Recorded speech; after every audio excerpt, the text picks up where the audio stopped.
For more on the FBI's report into its Hillary Clinton email investigation, we're joined by our justice reporter, Paula Reed. She's in our Washington bureau. Paula, good morning. Good morning. This is really an unprecedented step by the FBI. Paula, why did they decide to release this report?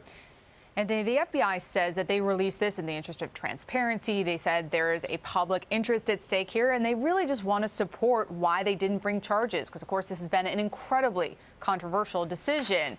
But also, everything about this case is unprecedented. From the FBI director coming out and explaining why they didn't bring charges. They're not in the habit of doing that when they don't bring a criminal case. And then here they're handing over their work product to the public. So all these incredibly unusual steps that they're taking in this unprecedented case, it could cause problems for them later on down the road in other cases.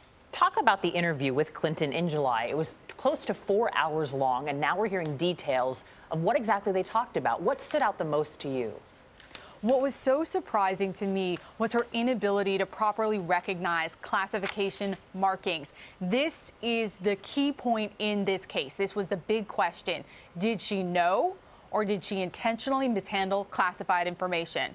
The head of the FBI said they could confirm there was classified information in some of those emails, but they did not believe that she knowingly or intentionally mishandled it. Even the FBI director said it was hard for him to believe that a woman of her stature, of her career, wouldn't be able to identify the markings. But when you see the conversation, what happened in the interview, it's true, she was not able to actually properly identify classification markings. That to me was surprising, and that's really at the heart of this case and why the FBI decided not to bring charges. Paula, while there's no real smoking gun here, it does seem to underline the perception in polls that Clinton is untrustworthy.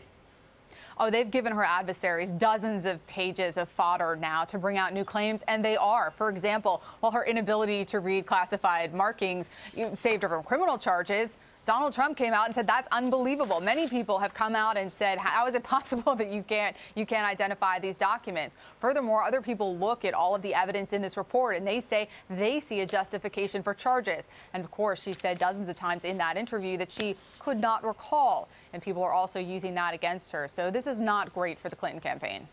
Paula Reed in Washington. Thanks, Paula.